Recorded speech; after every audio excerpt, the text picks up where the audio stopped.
अस्सलाम वालेकुम। Chapter number 19 exercise 19.2 हमने स्टार्ट की थी। आज हम इसका लेक्चर नंबर 17 समझेंगे और उसके अंदर कुछ नई चीज़ें सीखेंगे। आपके पास एक क्वेश्चन है जो कि आपकी बुक की एक एग्जाम्पल है और बहुत इंपॉर्टेंट एग्जाम्पल है, तो आज इसको हम समझ रहे हैं। और एग्जाम्पल क्या है, आपको ए और बी दो मैट्रिसेस दिए हुए हैं जो 2x2 ऑर्डर के हैं।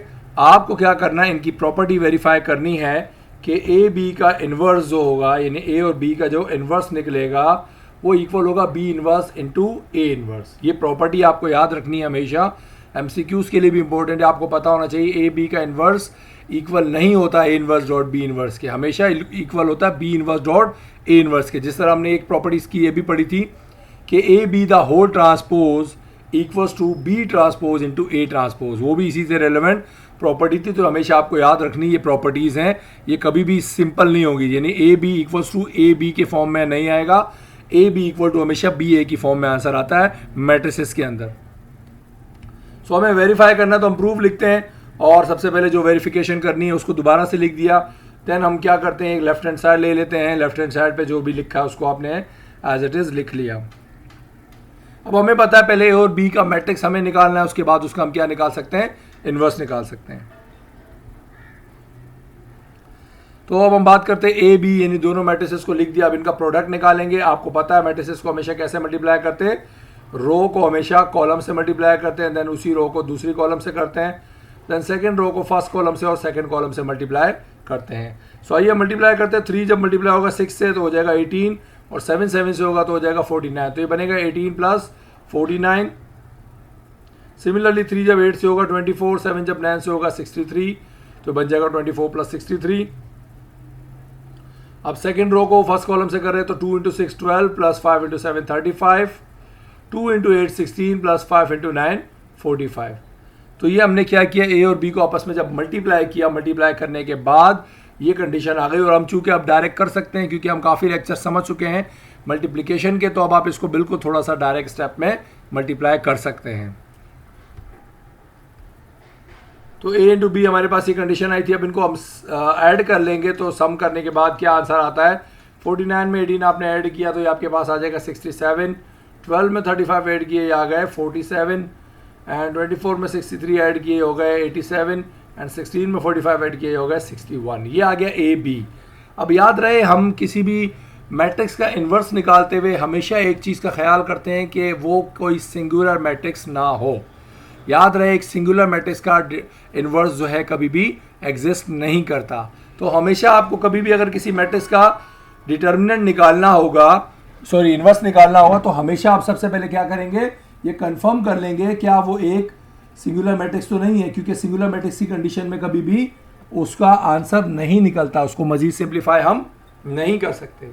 सो हम चेक करते हैं इसका डिटरमिनेंट निकाल कर, क्योंकि वरना एग्जिस्ट अगर नहीं करेगा तो फजूल है इसको आगे सॉल्व करना।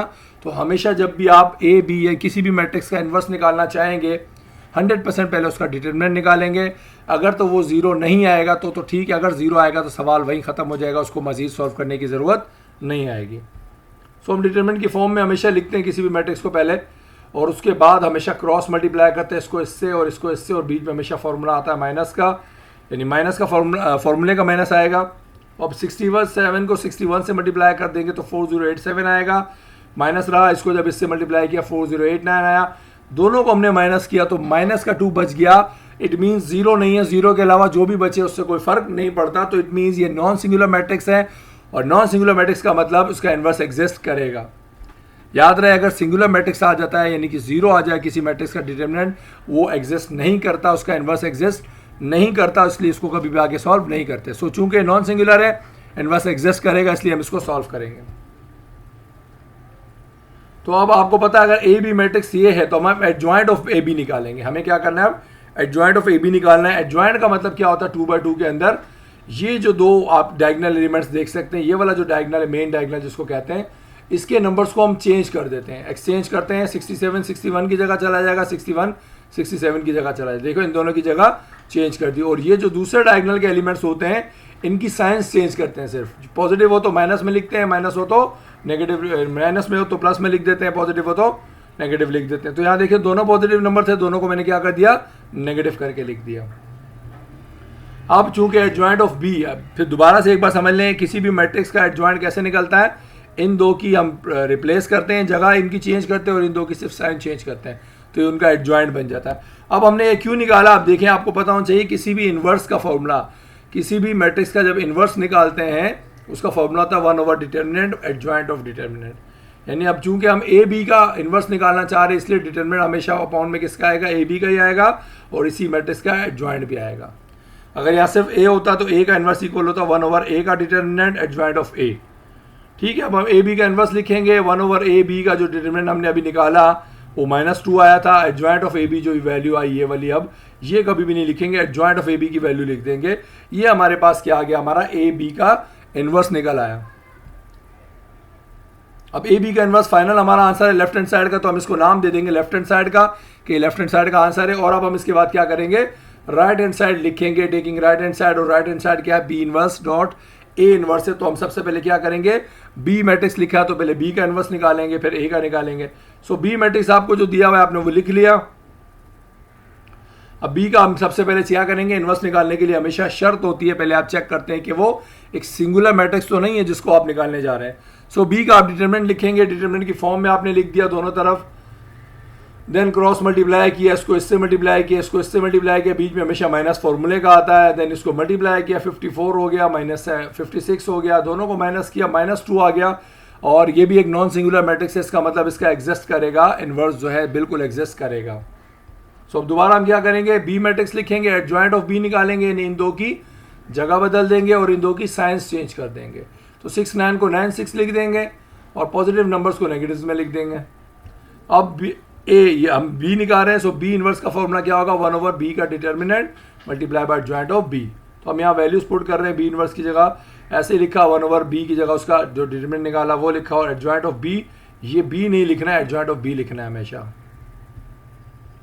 सिमिलरली हम क्या करेंगे, ए को भी कंफर्म करते हैं कि ए भी एक सिंगुलर मैट्रिक्स तो नहीं है, तो ए का डिटर्मिनेंट निकालेंगे, डिटर्मिनेंट की फॉर्म में लिख देंगे ए को, और उसके बाद इसको क्या कर देंगे, क्रॉस मल्टीप्लाई करवाएंगे, और क्रॉस मल्टीप्लाई करने के बाद हमेशा हम देखेंगे क्या आ रहा है, 3 × 5 - 7 × 4 72। तो आप देख सकते हैं आ गया 15 - 14 जो कि बच गया 1 के बराबर। और 1 चूंकि सिंगुलर नहीं होता, सिंगुलर सिर्फ 0 होता है, ये भी नॉन सिंगुलर, इसका मतलब इसका भी इन्वर्स एग्जिस्ट करता है। ठीक है, इन्वर्स एग्जिस्ट, कि ये एग्जिस्ट कर रहा है, ठीक है, करता है। तो अब हम इसका भी क्या निकाल सकते हैं, इन्वर्स निकाल सकते हैं, क्योंकि वो एग्जिस्ट कर रहा है। सो ए आपने लिखा, तो आप सबसे पहले क्या करेंगे, एडजॉइंट ऑफ ए निकालेंगे। एडजॉइंट ऑफ ए का मतलब होता है इन दो की जगह बदलना और इन दो की साइन चेंज करना। क्योंकि ये दोनों 3 और 5 थे, 5 3 लिख दिया, पॉजिटिव थे, दोनों को नेगेटिव में लिख दिया। अगर एक पॉजिटिव होता एक नेगेटिव होता तो हमेशा पॉजिटिव को नेगेटिव लिख देते हैं और नेगेटिव को पॉजिटिव। और ये भी आपको अच्छी तरह पता होना चाहिए, अगर 0 लिखा हो तो 0 की साइन कभी भी चेंज नहीं होती, क्योंकि 0 को माइनस का या प्लस का नहीं लिखते। तो 0 अगर कभी लिखा हो तो 0 ही रहेगा वो। अब आपको पता है ए इनवर्स का फॉर्मूला क्या होगा, 1 ओवर ए का डिटर्मिनेंट एडजॉइंट ऑफ ए। तो हम क्या करेंगे, यहाँ वैल्यूज पुट कर देंगे, ए इनवर्स की वैल्यू आ गई 1 ओवर ए, डिटर्मिनेंट इत्तेफाक से 1 आया था इसलिए ओवर 1 एक बार मैंने लिख दिया फॉर्मूले में शो करने के लिए, क्योंकि हमने फॉर्मूला लिखा है उसमें शो लाजमी करेंगे कि डिटर्मिनेंट जो है 1 आया, इसलिए इसको मैंने एक बार लिख के दिखाया डिनोमिनेटर के अंदर। ठीक है, आप ना भी लिखें चल जाएगा, बट एक बार शो किया मैंने ताकि पता चल जाए कि फॉर्मूले में वैल्यू पुट की है। अब 1 ओवर 1 का कोई मतलब नहीं है यहाँ मल्टीप्लाई करने या डिवाइड करने का मैट्रिक्स से, तो मैंने डायरेक्टली इसको लिख दूंगा 1 ओवर 1 हटा दिया, 1 क्योंकि मैट्रिक्स से मल्टीप्लाई होगा दोबारा 1 खत्म हो जाएगा। सो ए इनवर्स जो आपका आएगा कुछ इस तरीके का आएगा। अब हमें क्या करना था, बी इनवर्स और ए इनवर्स को आपस में मल्टीप्लाई करवाना था। सो बी इनवर्स लिखा, उसकी जगह उसकी वैल्यू आ गई पूरी, और ए इनवर्स लिखा है, इनवर्स की जगह उसकी पूरी वैल्यू आ गई। अब मान लीजिए अगर यहाँ कोई नंबर बच रहा होता है ए इनवर्स का, मतलब 1 ओवर 3 होता है यहाँ, तो 1 ओवर 2 और 1 ओवर 3 को अलग से मल्टीप्लाई कर देता, 1 ओवर 6 हो जाता, और दो मैट्रिक्स को फिर अलग से मैट्रिक्स के मल्टीप्लिकेशन से मल्टीप्लाई करता। सो -1 ओवर 2 ऐसे ही लिख दिया हमने। और हमने क्या किया, इस मैट्रिक्स को जब इस मैट्रिक्स से मल्टीप्लाई कर रहे हैं तो रो हमेशा कॉलम से मल्टीप्लाई होगी, रो हमेशा कॉलम से मल्टीप्लाई होगी। सो 9 5 45, फिर माइनस माइनस प्लस हो जाएगा, 8 2 16, फिर 9 7 63 और -8 × 3 हो जाएगा -24, -7 × 5 -35 प्लस 6 × -2 -12, -7 × -7 प्लस 49 प्लस 6 × +3 प्लस 18। तो अब हम क्या करेंगे, 45 में 16 जब आप ऐड करेंगे 61 हो जाएगा, 63 और 24 ऐड करेंगे हो जाएगा 87 हो जाएगा माइनस का, इनको आपस में ऐड किया, माइनस का 47 हो गया, इनको आपस में ऐड किया, प्लस का 67 हो गया। अब चूंकि आप देख सकते हैं कि ये आपका फाइनल आंसर आ गया राइट हैंड साइड का, तो इसलिए हम इसको क्या नाम दे देंगे, राइट हैंड साइड। और ये माइनस हाफ जो है बाहर लिखा हुआ, उसको हम कुछ भी नहीं कर रहे, क्योंकि अगर अंदर नंबर होते 2 से डिवाइड होने वाले तो हम ज़रूर उसको कर देते, पर चूंकि लेफ्ट हैंड साइड पे भी हमने ऐसा नहीं किया, इसलिए राइट हैंड साइड पे भी ऐसा नहीं कर रहे। तो आप देख सकते हैं लेफ्ट हैंड साइड और राइट हैंड साइड जो है वो दोनों का आंसर इक्वल आया है, एक जैसा आ गया। आप देखेंगे दोनों आंसर बिल्कुल कॉपी पेस्ट हैं। इसका मतलब क्या है, जो आपसे पूछा गया था A B inverse equals to B inverse dot A inverse, ये आपने क्या कर दिया, वेरीफाई कर दिया, जो कि हमेशा वेरीफाई होगा अगर आपको कहा जाता है तो।